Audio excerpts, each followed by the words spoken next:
The alien dragon fell from the sky like a bleeding comet, his once mighty wings, now torn and burned, dragged behind him. Smoke followed his body as he crashed into the edge of a small human colony on a planet called Dema 9. It was a farming world, quiet and peaceful until the sky broke open and the creature landed. He had no name anymore. The galaxy once knew him as a war beast, a crimson terror bred by the Tharkuan Dominion, built to fight, made to burn cities, shaped by pain and battle. But the Dominion was gone. Now its ships dust, its cities ruins. The war ended. The dragon survived. Barely now, he limped under the cold stars, wounded and alone. His scales were cracked. His tail was scorched. His breath came in short bursts of steam. Alien blood dripped from his side and hissed where it hit the frozen ground. His kind could heal, yes, but only with warmth, with shelter, with time. Had none of those in the forest outside the colony. He needed help. That meant doing something he had never done before. Ask humans. The first house was a metal shack. Near the river, he knocked carefully with the edge of his tail. The door opened fast. A man stood there holding a plasma rifle. "Go away," the man shouted, eyes wide. "I know what you are." The dragon lowered his head. A soft rumble escaped his throat. It was not a threat. It was a plea. The door slammed shut. House 2 was a greenhouse. A woman and her son stood inside. She saw him and screamed, yanking the boy behind her. "It's pretending," she cried. "It wants to eat us." She pressed a button, and the emergency sprinklers burst into cold, chemical mist. Away, shivering, he kept walking. House 3, empty. House 4. An old man yelled and fired, warning shots into the air. House 5. A guard post. Sirens turned on. Lights blinded him. Each rejection hurt more than the last, not just his body, but something deeper inside. By House 6, his legs shook. He lay near a broken solar panel to rest. A security drone hovered above, blinking red. He moved on. House 7. House 8. Fear. Silence. Shouts. He was too weak to even knock on door 9. He simply fell against it.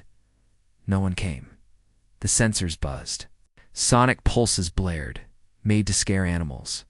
The sound drilled into his brain.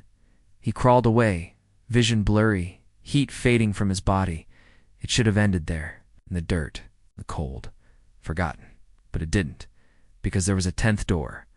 It stood at the far edge of the colony, a crooked house, made of stone and wood.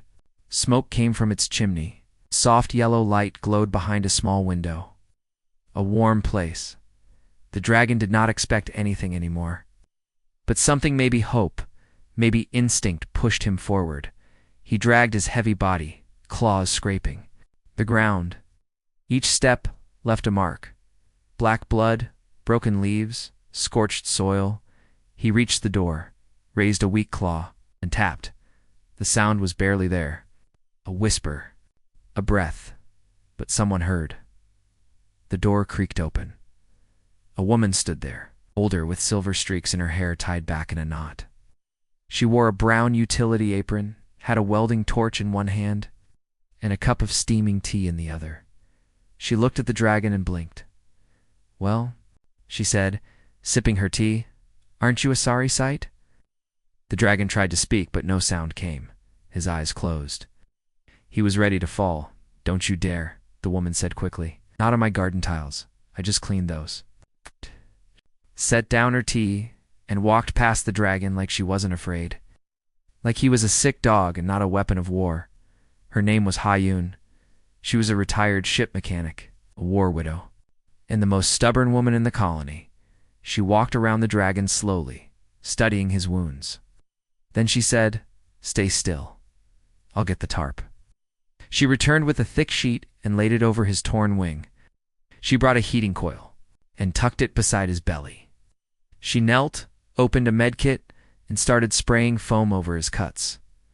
"I know what you are," she muttered as she worked. "I saw dragons like you rip apart my husband's cruiser. The dragon flinched, but Hayun added, her voice softer.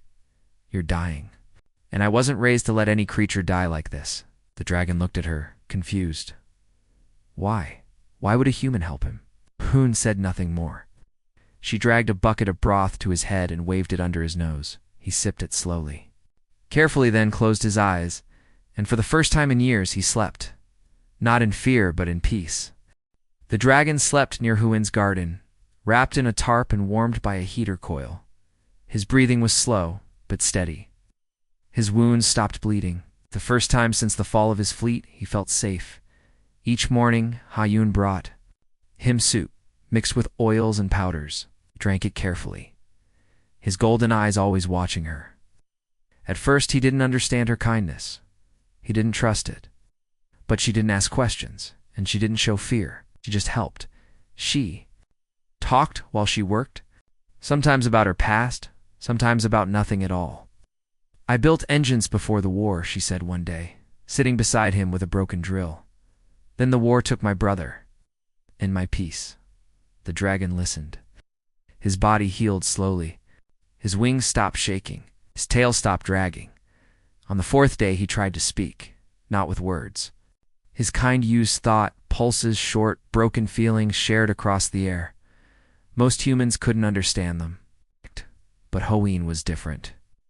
She had worked with machines for so long, she learned how to listen to more than just words. Why? The dragon asked through a wave of weak energy. Why help? Hayun didn't answer right away. She was fixing a garden pipe, her hands covered in dirt. Finally she said, because everyone else forgot you're still alive. And I've been forgotten too. That night, the dragon stayed closer to her home. He curled beside the fire pit, the light dancing across his red and black scales. His name was still gone, but Hayun gave him a new one. Baal, she said, nodding to the stars above. It means star. Because even when stars fall, they shine again. The days passed. Baal grew stronger. He could walk without falling. His wing could lift against a little, but enough to stretch toward the wind. Hoon let him stay.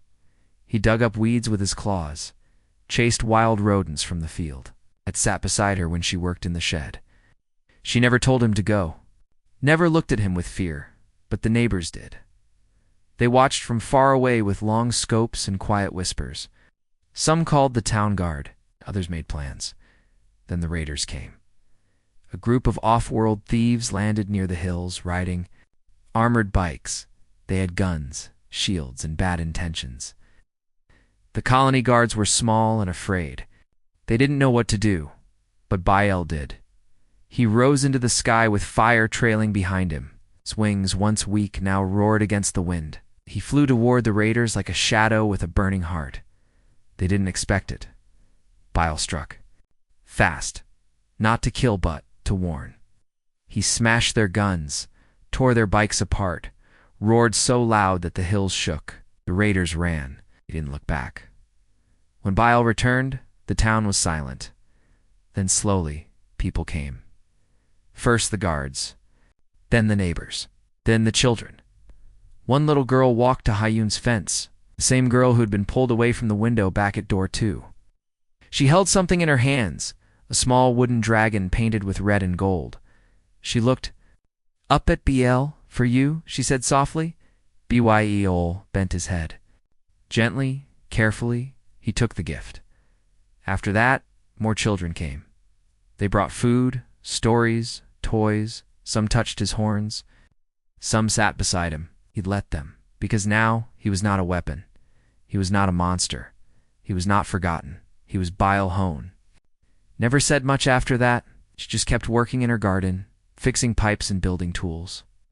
But every evening she left the door open, just in case he wanted to come closer. He never left, and the 10th door never closed again.